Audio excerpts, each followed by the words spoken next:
Oh, does the same thing like it does every single week. But I am okay with that. So, good morning, good morning, good morning, good morning, good morning. We are launching live right now. And I know what you guys are saying. It's been a good Friday. Good Friday, people. How are you guys holding up today?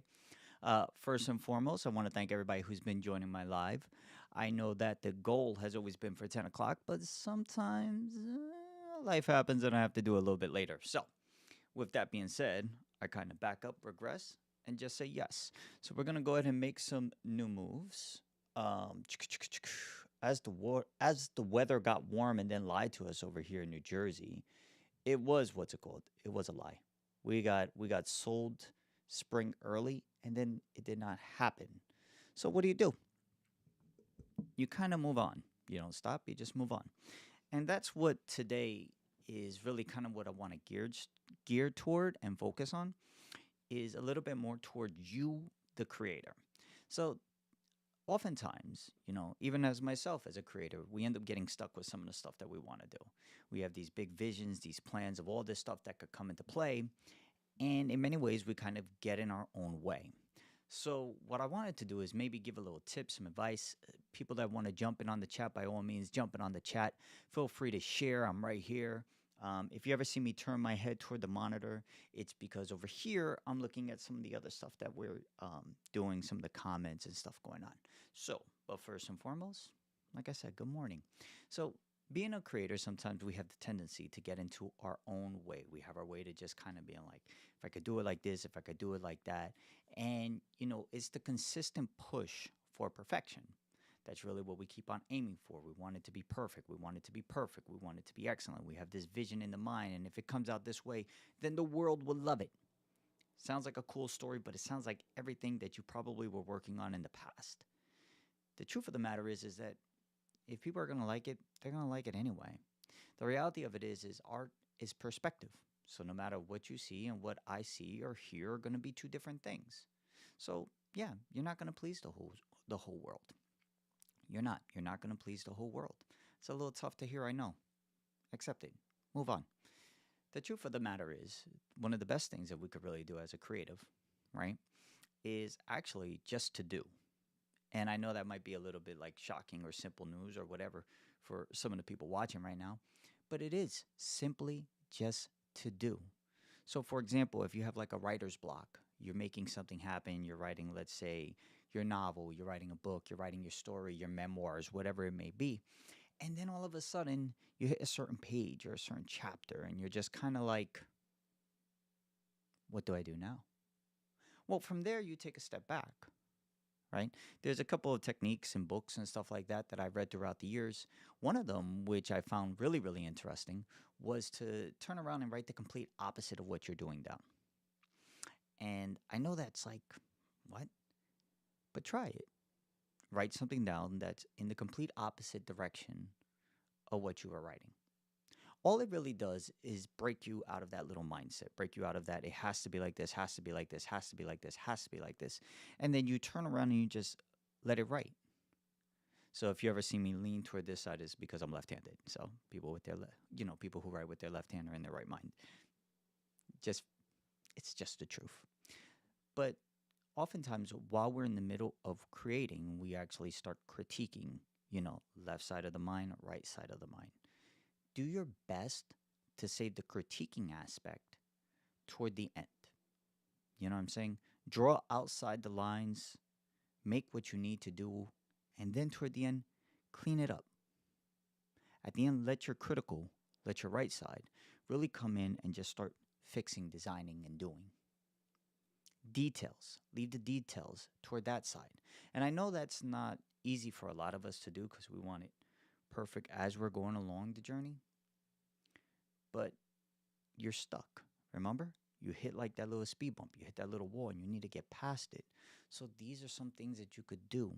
First, write the opposite. Second, do your best to leave all that detailing toward the very end, toward the very end of it, right? Sometimes, for example, we'll be writing like a song, and while I'm writing it, I'll go like this boom, boom, boom, boom, boom, and I'm counting the measures, and I'm counting the bars, and I'm counting the delivery. And we're like one, two, three, four. And sometimes we'll have too many words in there. And then we go back and we're trying to find like the perfect verbiage to fill that line. Okay, stop what you're doing. Just listen to the beat and enjoy the rhythm of it. At the end, you could go back to the details and say, this kind of fits the song, this doesn't fit the song. And this is, once again, from my perspective, every writer, every creative is different in their own, but this is some of the advice that I've learned that's helped me along the way to kind of be able to produce more as opposed to kind of be held back. And like, because, sometimes you just get stuck on that one song and it's like, this is the song I must complete, which isn't the case. It's not. Hold on, people. I do see Facebook. I see you on Facebook. Hold on. Oh, man. I promise. There's more. Chicka, chicka, chicka, chicka, chicka. Chicka, chicka. One of my favorite things to do right there is the Ferris Bueller sound. Chicka, chicka. Anyway, so you turn around and you break through just by doing simple things like that. Now, this helps in plenty of a sense. First off, you have to remember one thing very important. When you're making or creating something, you do have a vision in your mind. You're listening to something, you have an idea of how the song is going to come out. You have something internally telling you this is the direction you need to go in. This is what you need to aim for, which is cool. It's that critical thinking, though, that really does hold us back a little bit. So that's why don't be afraid to make a mess. You could kind of clean it up afterwards. Just go ahead and just take that time and say, hey, I'll do the details at the end. Now, mind you, this is different for everybody, but this is for me. This is what works for me, especially in the form of like songwriting. Another thing that I found, another tool that I think is really useful, is sometimes taking a step back from a project could be really, really helpful. When you take a step back from a project, it gives you perspective. You could kind of sit back and be like, you know what? I need to see everything. You take 2 or 3 steps back from that painting, you could see more. Sometimes we get so up close with it that it's like, and while you're trying to finesse this little bit, you take that step back and you can say, hey, it's perfect already. And you don't need to break your head or break your mind or do this or do that. Perfect example. Today, earlier, I was working with a little AI, just a little bit. I know, I do my best not to, take out lakes when I'm using AI. Anyway, I do my best, and I was working on a project today. And, as I get better with creating AI content, it's one of those things where I looked at it and I was like, I can't use it. It's this, it's missing that. And I was pointing out all the flaws to what it was missing and why it wasn't correct. And only if it would have done this, it would have been excellent. But the truth of the matter was something very, very simple. That was just a step. It was like a mold of clay, a block, if you will. And what that did was it allowed me to kind of curve it out. So what I did was I ended up taking one little scene, right?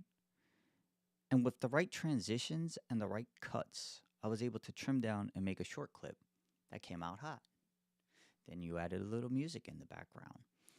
And I did all this within about maybe a 30-minute time frame, which was pretty cool. I do enjoy whenever we get to that point where it's like, and just kind of flies. Because you notice that once you're in that creative set, you just fly. And that's why certain artists and stuff like that, when they're, let's say, doing video editing or photography, sometimes they'll go into a zone and then the hours would just go by.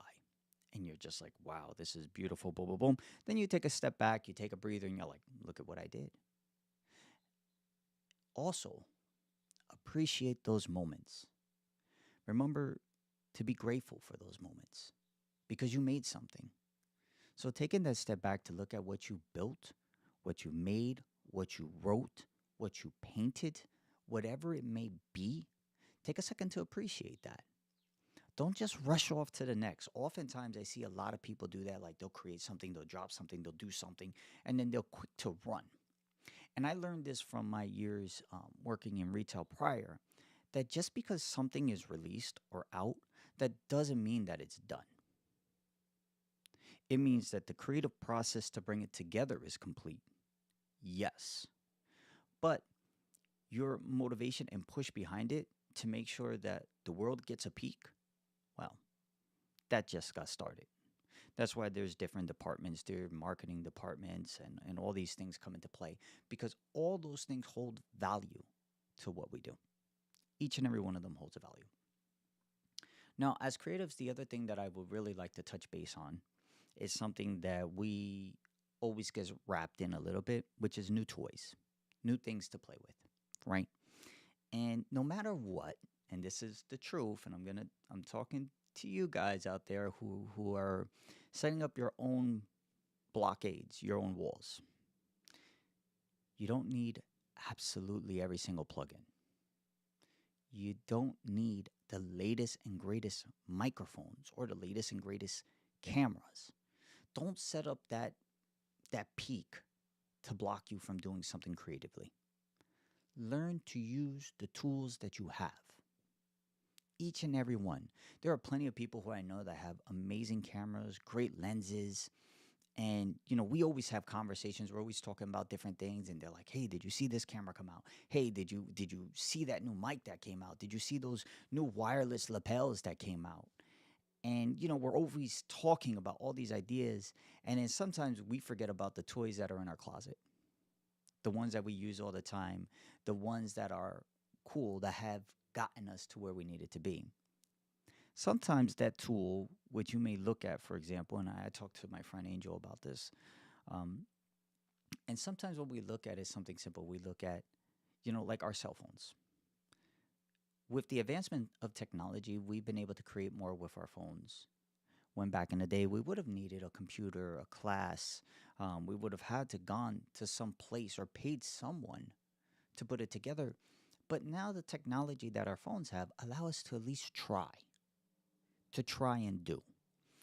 And when I talk to people about, they're like, they often trim it down. You're not working on a Nokia Razor. You're not working on a Motorola Razor. Um, you're working on very advanced technology. And I know that we may treat it like a regular day, but you're working with very advanced technology. That phone, most of our phones in our pockets nowadays cost over $1,000 and have the processing of a computer. So when people turn around and tell me like, "Oh, I used my phone to make this." Don't knock it. Your phone costs more than some people's computers. Don't knock it.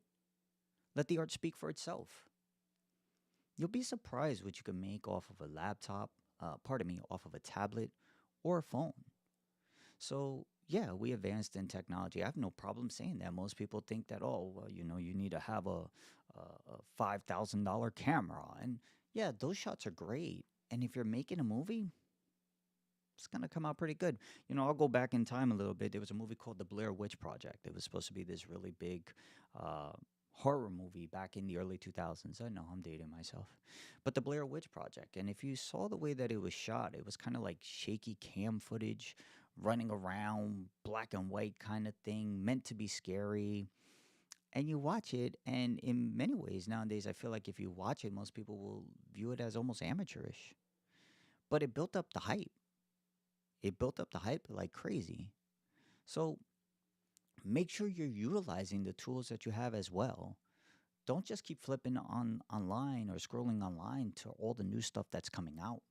Make sure that you know how to use each one of those tools, and make sure that you're getting the tools that you need for you, for what you're going to do, not for what I'm going to do. There are those people, for example, that are shooting a giant film, a giant movie, a giant set. And yeah, because of how far they are, because of what they're using they're gonna need things like shotgun mics and like a black magic camera that could stay whatever 30 feet away. They're gonna need a giant rig that's gonna pan over a car. They're gonna need that. But also remember that those sets are investments. Those are giant investments from studios. For creators, for what we're doing, even though, and I've seen a lot of great creators, a lot of the content that I see on social media between TikTok, Instagram, and yes, Facebook, um, you guys are making some really nice content. And most of them pretty much start with just a cell phone. So don't knock it. And if you have questions, by all means, you could put them in the chat, put them in the DM, reach out to me, message me, whatever you want to do. You could definitely do it. I have no problem giving the advice. because realistically, there's enough to go around. We're not like shoved into, we're not going to run out of creative space. We're not going to run out of space online. Look how many YouTube channels there are. Look how many social media creators there are. The difference from those, and I get this a lot, the difference from those is they most people say, well, how do I make it kind of situation. And some put a cap on like their number, their age, and they'll say like, "Oh, that's crazy." It's not crazy. I've talked about this before in the past. It's not crazy. The difference between those that really are successful, and I say it all the time, you guys could probably cut me off with it, but it's consistency. It is. And some people have great visions in their mind and they need somebody to bring it out. And that's where somebody like me comes in. We have, I have the opportunity to work with a lot of different businesses, for example, and we create their social media content. And sometimes they turn around and they might be a little bit stuck. And, some of the accounts I work with, for example, they're kind of like, I don't, just go and do what you do, man. So we do research and we find things that are fun and that like shine the light on them, you know, and that builds. And even if you get, I don't know, let's say 1,000 views or 1,500 views on your business, that's a lot of people that got to see you. And even if you just started and you got 20 or 30 views on your profile, that's a lot of views for you. Because guess what? They weren't there yesterday. So every time you put up a post or a comment, a view, whatever it may be, just keep it in mind. You did something creative and you did one of the hardest things for an artist to do. You hit release, you hit post, you did it. I know that some people are self conscious about some of the things that they make. Just post it, just do it. No matter what, there's going to be plenty of opinions that people are going to have on what you're doing. All the time. All the time. People always have opinions on what you're doing, right? The only person who validates those opinions, though, are you. So maybe take a step back, see the source where it's coming from. Most people that complain are those that can't do. Just simply do. Get out of your own way, do yourself. So make sure that you also appreciate, your gear. So those are just a couple of the things that I wanted to mention today. I know it's a Friday. I felt good. I felt really, really great going live today. I wanted to spend some time with you guys and just kind of touch this over because it kind of hit me this morning when I was thinking about it. And I was like, no, I want you guys to really kind of, go out, have a good time. I want you guys to remember some of the tools that you have and then really appreciate how far you've come. Because you made a lot of progress in time. You're not where you're at a couple of years ago. And look at where you're at now, I got a couple new little toys myself that I'm going to be opening up and kind of working with. Now, this one I've had before too, just FYI. Like if you're looking for a monitor, this is cool. I know that's kind of left field and we were just talking about toys, but you also have to spoil yourself sometimes. It is a Friday. You can't just turn around and pay. Sometimes you just got to get something nice for yourself. Anyway, guys, I appreciate you. Always be good. Peace as always. And I hope you guys have a great weekend. Happy Friday the 13th.